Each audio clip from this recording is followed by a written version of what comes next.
Hello friends, welcome to street food channel. ఈ వీడియోలో మనం కాఫ్ బైట్స్ని ఎలా తయారు చేయాలో తెలుసుకుందాము. కాఫ్ బైట్స్ అంటే ఏం లేదండి, దగ్గుకి నేను ఒక బైట్స్ లాగా తయారు చేశాను అనమాట. టైటిల్ చూసారు కదా. సో నేను ఎలా తయారు చేశాను ఏంటో తెలుసుకునే ముందు ఫస్ట్ టైం కనుక మీరు నా ఛానల్ చూస్తున్నట్లయితే కింద సబ్స్క్రైబ్ బటన్ ఉంటుంది, మర్చిపోవద్దు సబ్స్క్రైబ్ చేసుకోండి. అట్లాగే వీడియో చూసిన తర్వాత నచ్చినట్లయితే లైక్ చేయండి, షేర్ చేయండి. మనకు కావాల్సిన ఇంగ్రీడియంట్స్ ఏంటో తెలుసుకుందాము. అల్లం, దాల్చిన చెక్క, తులసి, లవంగాలు, మిరియాలు నేను ఇక్కడ చూపించలేదు, తర్వాత అయితే చూపిస్తాను. మనం ఈ కాఫ్ బైట్స్ని ఎట్లా తయారు చేసుకోవాలో విధానం తెలుసుకుందాము. నేను 1 గ్లాస్ వాటర్ మరిగించాలన్నమాట. ఫస్ట్ 1 గ్లాస్ అంటే నేను చిన్న గ్లాస్ తీసుకున్నాను, టీ గ్లాస్ తీసుకున్నాను. ఆ వాటర్ అయితే సరిపోతుంది నాకు. వీటికి ఎన్ని వచ్చినాయి అంటే ఈ బైట్స్ 25 అట్లా వచ్చినాయి అనమాట. ఇవి తయారు చేసుకున్న తర్వాత ఒక 3-4 డేస్ వరకు ఉంటాయి మనకి. సో మనకి ఎన్ని కావాలనేది రేషియో మీరు దాన్ని బట్టి చేసుకోండి. ఏం లేదండి, ఇది మనం కషాయం ఎట్లయితే తయారు చేస్తామో వీటన్నిటిని అట్లాగా వాటర్ మరిగిన తర్వాత వాటర్లో ఒక్కొక్కటి వేసేయటమే. ఆ వాటర్ అయితే మరుగుతూ ఉంటే వాటిని పక్కన పెట్టేయండి. నెక్స్ట్ అయితే వేరే స్టవ్ మీద నేను షుగర్ సిరప్ అయితే తయారు చేసుకోవాలి. అది మనం పంచదార అయినా పర్వాలేదు, లేదంటే మనకి పటికి బెల్లం అని చెప్పి బయట లభిస్తుంది స్టోర్స్లో, దాన్నైనా యూజ్ చేసుకోవచ్చు. లేదు మాకు అది కూడా వద్దనుకుంటే బెల్లం అయినా తయారు చేసుకోవచ్చు. బెల్లం అయితే ఎక్కువ రోజు నిల్వ ఉంటుందనేది నాకైతే ఐడియా లేదు.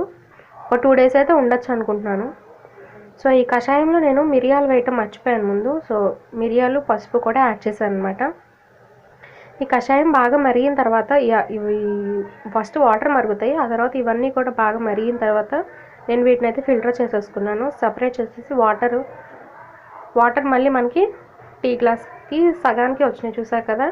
అంటే మరిగిన తర్వాత అవి అన్నీ వచ్చినాయి. ఈ సిరప్ ఏదైతే తయారు చేసుకుంటున్నామో నెక్స్ట్ స్టవ్ మీద, ఆ స్టవ్లో సిరప్ కూడా మనకి బాగా బబుల్స్ వచ్చేసి అది కూడా పాకంలాగా తయారైపోయింది కదా.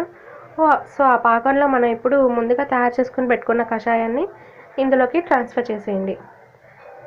చాలా సింపుల్ అండి, ఇది మనం తయారు చేసుకోవడం కూడా ఈజీనే. పిల్లలు కూడా చాలా ఇష్టపడతారు. ఎందుకంటే మనకి ఇప్పుడు పిల్లలకి ఎక్కువగా కాఫ్ అట్లాంటివి ఎక్కువగా వస్తుంటాయి ఈ చలికాలంలో.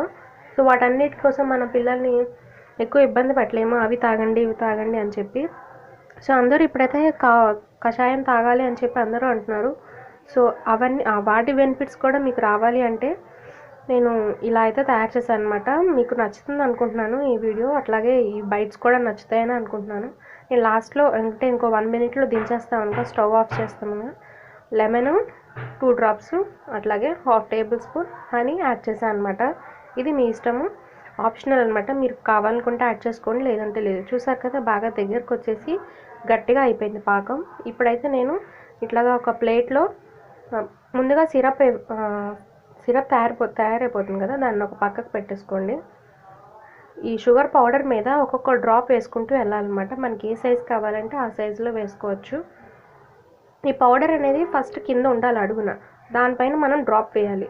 దానివల్ల ఏంటంటే అది ఎక్కడ స్ప్రెడ్ అవ్వకుండా ఉంటుంది, అట్లాగే మనకి బైట్స్ లాగా మనం పట్టుకున్నా కూడా అంటుకోకుండా ఉంటుందన్నమాట. సో ఇదండి, ఈ వీడియోలో మీకు కాఫ్ బైట్స్ని ఎట్లా తయారు చేసుకోవాలో చెప్పాను కదా. ఈ వీడియో అయితే మీకు నచ్చుతుంది అనుకుంటున్నాను. పిల్లలు కూడా వీటిని తినడానికి ఇష్టపడతారు, ఎందుకంటే పుల్లగా తీయగా ఉంటాయి కాబట్టి. సో వీడియో అయితే మీకు నచ్చుతుంది అనుకుంటున్నాను. నచ్చినట్లయితే కనుక కింద లైక్ బటన్ ఉంటుంది, ప్రెస్ చేసేయండి. Thanks for watching.